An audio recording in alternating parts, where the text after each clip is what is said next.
të Klodian Braho, zotri, Klodian Braho është vënë.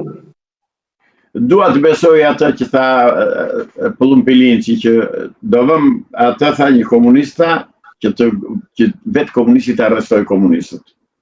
Kështu e gjykoj unë. Se sa i përket pasërtisë së tij morale dhe politike është e papastër. Ai akoma merr lek nga vllai i gruas që ja dërgon nga Italia. Se ku punon vllai i gruas se çfarë bën me lekët atje e çlyen detyrimet. Këto thon rrjetet sociale, këto thon mediat. Klodian Braho është autori i shpikjes dhe i konceptimit të ri filozofik komunist shqiptar, falsifikim intelektual. Kjo s'ishte dëgjuar ndonjëherë. Kjo nuk do të dëgohet kurrë më. Të thanë vetëm gjykata shqiptare, inkuizicioni shqiptar, se kemi thënë, gjykatat tani janë kryer në inkuizicion, zotri. Gjykatat dhe prokurorisë shqiptare janë inkuizicion mesjetar, i komanduar, i udhëhequr dhe i drejtuar nga Edi Bin Rama në bashkëpunim absolut me Sali Berishën. Pra, komunistë shqiptar. Është inkuizicion komunist. Megjithatë, avokat, ndoshta ndonjëherë nga ai që se pret mund vi belaja. Së di, gjithçka ndodh. Aq më tepër që ka dhe mbështetje të fortë amerikane. Kush? Braho. Do ta shohim.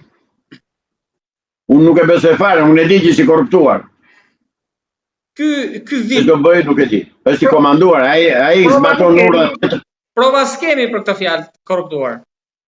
Zotri, nuk është nevoja të kesh prova të tjera kur ai merr lek akoma nga kunati që e dërgon për të shkruar tash shkruajtur në kredi.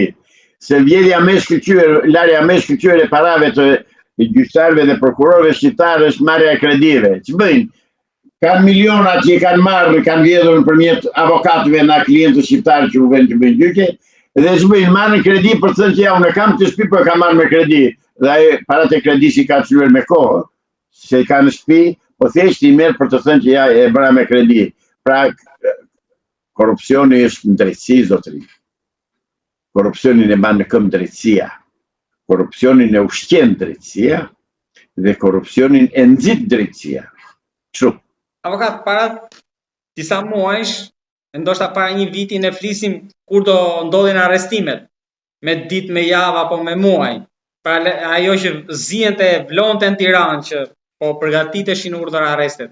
Tani, kur bash në ulje më duket, po mund vinë me ajo ditë, ndoshta këtë fund vit apo vitin e ardhshëm që mund zëhet situata apo jo. Ju e thatë pak më lart, po ndoshta nuk po flasim vetëm për personazhet politikës, por edhe të krimit të organizuar. Krimi organizuar është në pushtet në Shqipëri, zotëri. Është në politik, jo në pushtet. Është në politik, pra është në të gjithë spektrin politik. Komandon krimi organizuar.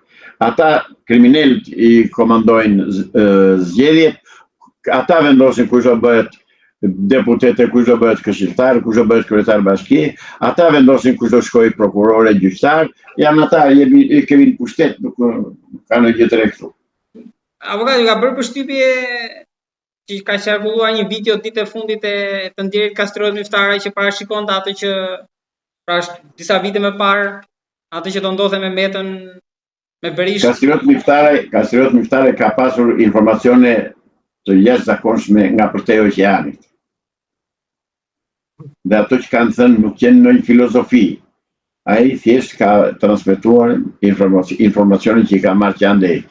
Dolën pjesa më e madhe, pritet të dalin dhe të tjerat. Por ajo që është kryesorja është që Edi Rama është Macbethi shqiptar. Avokat, po tani agjendën, se çfarë do diskutohet, ka ja 2 javë që dolin media, a mos më shumë e kanë bërë grekët, që do vish këtu, do flasin për këto. Tani si ka mundësi kjo? Çfarë mundësi e kërë, unë së kuptoj, po ti ministrin e mbrojtjes se ke grek. Çfarë mundësi, ajo është mundësia. Grekët e komandojnë Edi Ramën dhe Spiro Palen. I komandojnë. U thonë, hajde këtu dhe do firmosni këtë që u themi neve. Se do flën Amerikanët në këtë drejtim apo jo, këtë nuk e di. Po shpresoj të mos flën. Po deri tani kërkimet në jon për naftën ka nisur në një kompani amerikane. Jo në sipërfaqen tonë detare.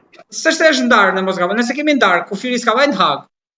Po jo, s'ka punë në Haga, më zotëri. Hagin e kërkuan grekës, e di që do t'a marrin në Hag. Po nuk i lë, po që që lëvis. Rama sa po. Përse tha po? Do t'a qojnë në Hag, tha. Por e Rama mori urdhër për të vajtur në Hag, po që do t'a